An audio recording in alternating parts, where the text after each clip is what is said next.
नमस्कार। चलिए बिना किसी देरी के सीधे आज के इस दिलचस्प विषय में गहराई से उतरते हैं। आपने कभी ध्यान दिया है, दुनिया में एक बहुत ही अजीब विरोधाभास देखने को मिलता है। आखिर ऐसा क्यों होता है कि कुछ लोग बिना किसी खास मेहनत के अपनी वास्तविकता को बिल्कुल अपने हिसाब से ढाल लेते हैं, जबकि कई लोग खुद को परिस्थितियों का शिकार मानते हुए जिंदगी भर उसी में फंसे रहते हैं। ऐसा लगता है ना, जैसे कोई अदृश्य शक्ति है जो कुछ लोगों का ही पक्ष में काम कर रही है।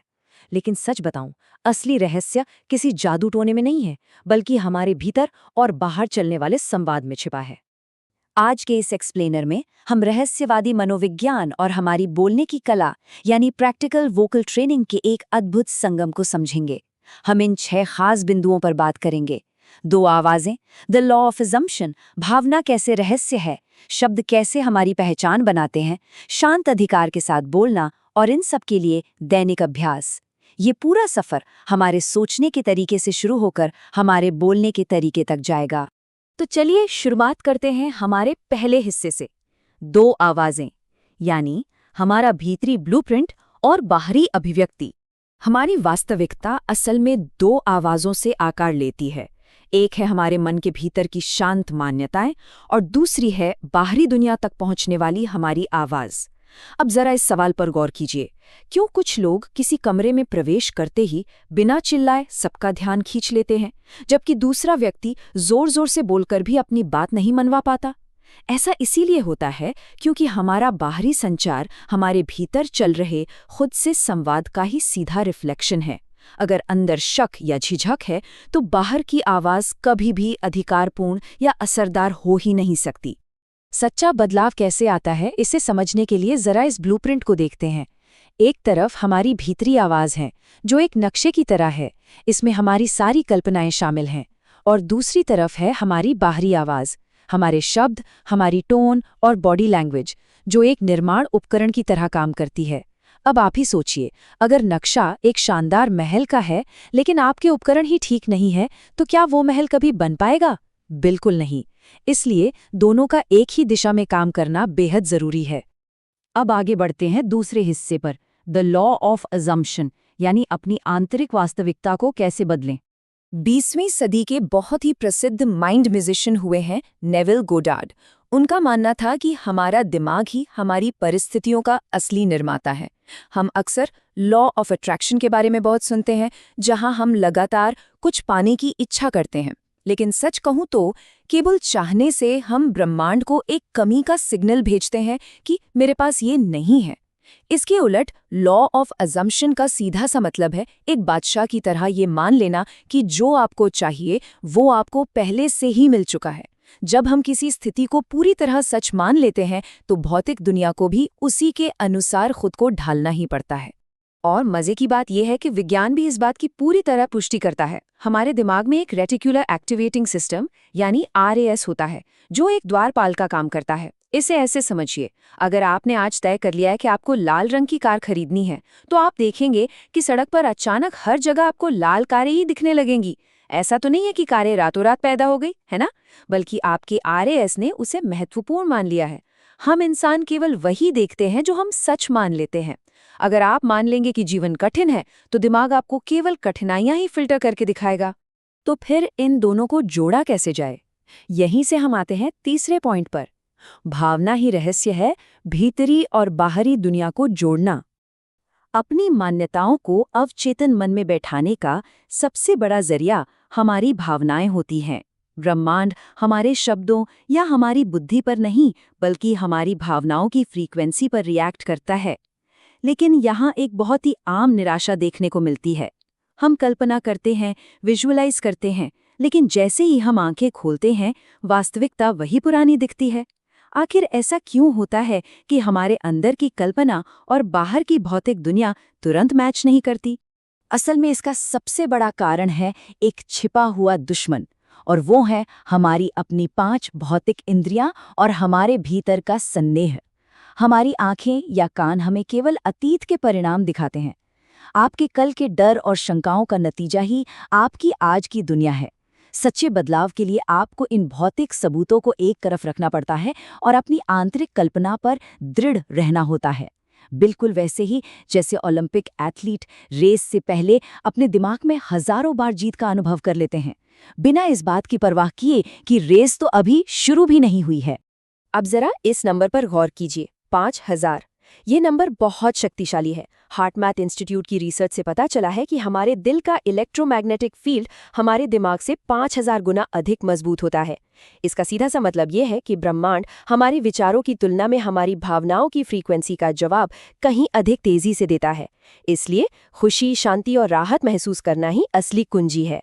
भावनाओं को समझने के बाद अब बात करते हैं चौथे पॉइंट की। शब्द कैसे हमारी पहचान बनाते हैं और इस बाहरी उपकरण को कैसे तराशा जाए। अपनी आंतरिक भावनाओं को सही करने के बाद अगला सबसे जरूरी कदम है उन भावनाओं को बाहरी दुनिया में व्यक्त करना। तो सबसे क्रूशियल पॉइंट ये है कि कमजोर भाषा आपकी सारी विश्वसनीयता को खत्म कर देती है। बहुत तेज बोलना, बार बार मतलब जैसे फिलर वर्ड्स का इस्तेमाल करना या बात करते हुए नजरें चुराना, ये सब घबराहट और नर्वसनेस दिखाता है। वहीं दूसरी ओर जो लोग अधिकारपूर्ण भाषा का इस्तेमाल करते हैं, उनकी गति धीमी होती है, वो बोलते समय उद्देश्यपूर्ण ठहराव लेते हैं और उनका आई कांटेक्ट बहुत मजबूत होता है। याद रखिए, 1 सेकंड की चुप्पी हमें कमजोर नहीं बल्कि विचारशील और आत्मविश्वासी बनाती है। यहीं से हम आते हैं अपने 5वें हिस्से पर, शांत अधिकार के साथ बोलना, यानी नियंत्रण की असली शक्ति। जब अधिकार या अथॉरिटी की बात आती है तो अक्सर हमें लगता है कि इसका मतलब जोर से या आक्रामक होकर बोलना है। बिल्कुल नहीं, असली ताकत शांत रहने में है। सच्चा अधिकार फुसफुसाता है, वो चिल्लाता नहीं है। जरा एक कोर्टरूम के जज की कल्पना कीजिए, क्या वो कभी चिल्लाते हैं? नहीं, वे बहुत धीरे, स्पष्ट और गहरी सांस लेते हुए बोलते हैं, और उनके इसी शांत स्वभाव के कारण पूरे कमरे में शांति और पूरा सम्मान छा जाता है। गहरी सांस लेने से आपकी आवाज में अपने आप एक स्थिरता और गहराई आ जाती है, जो सबका ध्यान खींचने के लिए काफी है। अब किसी को भी अपनी बात समझाने के लिए कम्युनिकेशन का ये ढांचा बिल्कुल बेहतरीन है। सिर्फ 3 कदम।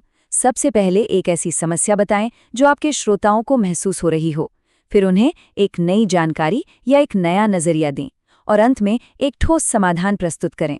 आपको पता है, जब स्टीव जॉब्स या बराक ओबामा जैसे दिग्गज कहानी सुनाते हैं या भाषण देते हैं, तो वो बिल्कुल इसी ढांचे का उपयोग करते हैं, जिससे सुनने वाले पूरी तरह मंत्रमुग्ध हो जाते हैं। चलिए अब आते हैं आखिरी और सबसे अहम हिस्से पर, दैनिक अभ्यास, यानी अपने मन और मुंह की रीवायरिंग कैसे करें। अब तक सीखी गई इन सारी बातों को जीवन में उतारने के लिए दैनिक अभ्यास बहुत जरूरी है। डॉक्टर जो डिस्पेंजा एक बहुत ही दिलचस्प साइंटिफिक फैक्ट बताते हैं। सोने से ठीक पहले का जो समय होता है, जिसे थीटा ब्रेनवेव स्टेट कहा जाता है, वो बहुत महत्वपूर्ण है। दिन भर हमारा लॉजिकल दिमाग एक चौकीदार की तरह शंकाओं को हावी रखता है, लेकिन नींद से ठीक पहले वो चौकीदार सो जाता है और हमारा अवचेतन मन यानी सबकॉन्शियस माइंड नई वास्तविकताओं के लिए पूरी तरह खुल जाता है। ये एक नई वास्तविकता का बीज बोने का सबसे परफेक्ट समय है। तो इसके लिए करना क्या है? आप नेविल गोडार्ड का ये रात का मैनिफेस्टेशन रूटीन ट्राई कर सकते हैं। सबसे पहले अपने शरीर को पूरी तरह ढीला छोड़ दें, एकदम रिलैक्स। फिर एक छोटा सा सिर्फ 5 सेकंड का दृश्य सोचें जो ये साबित करे कि आपका लक्ष्य पूरा हो चुका है, जैसे कोई आपको गले लगाकर बधाई दे रहा हो। और सबसे महत्वपूर्ण बात, उस सफलता की राहत और सुकून को बहुत ही गहराई से महसूस करते हुए सो जाएं। ये महसूस करना सबसे जरूरी है कि आपका काम पहले ही हो चुका है। और अपनी बाहरी आवाज को निखारने के लिए आप ये कुछ बहुत ही आसान डेली प्रैक्टिस कर सकते हैं। रोज 10 से 15 मिनट जोर से पढ़ने से आवाज खुलती है। खुद को रिकॉर्ड करके सुनने से अपनी गलतियों का पता चलता है। शीशे के सामने अभ्यास करने से आपकी बॉडी लैंग्वेज सुधरती है। टंग ट्विस्टर्स बोलने से आवाज में स्पष्टता आती है। किसी भी रैंडम विषय पर 2 मिनट बिना रुके बोलने से आपके सोचने की गति तेज होती है। और हाँ, याद रखें, एक अच्छा वक्ता बनने के लिए दूसरों को ध्यान से सुनना यानी एक्टिव लिसनिंग भी उतनी ही जरूरी है। अब इस विचार पर जरा गौर कीजिएगा, वैराग्य या डिटैचमेंट, ये अंतिम विश्वास है कि काम पहले ही हो चुका है। ये सच में एक बहुत ही गहरी बात है। वैराग्य का मतलब ये नहीं है कि हम हार मान रहे हैं। इसका सीधा सा मतलब है कि हम परिणामों को लेकर उतावले या डेस्परेट नहीं हैं। ये बिल्कुल वैसा है जैसे किसी रेस्टोरेंट में खाना ऑर्डर करने के बाद हम बार बार किचन में जाकर चेक नहीं करते कि खाना बना या नहीं। लक्ष्य तय करने के बाद बार बार शक मत कीजिए। जरूरत और लाचारी की एनर्जी इस बदलाव की पूरी प्रक्रिया को रोक देती है। और इसके साथ ही हम अपनी इस चर्चा के अंतिम पड़ाव पर आ गए हैं। देखिए, हमारे सामने हमेशा एक चॉइस होती है। क्या हम अपनी बाहरी परिस्थितियों और उन पुराने डरों को अपनी कहानी लिखने देंगे, या फिर क्या हम उस आंतरिक शक्ति को पहचानेंगे, अपनी कल्पना को सही दिशा देंगे और एक स्पष्ट, अधिकारपूर्ण आवाज के साथ इस दुनिया पर अपनी अमर छाप छोड़ेंगे। हमेशा याद रखिए, सब कुछ हमारे भीतर से शुरू होकर बाहर की ओर जाता है। इस एक्सप्लेनर से सीखी गई बातों को सिर्फ सुनिए मत, इसे आज ही अपनी जिंदगी में उतारना शुरू कीजिए। हमारे साथ जुड़ने के लिए आपका बहुत बहुत धन्यवाद।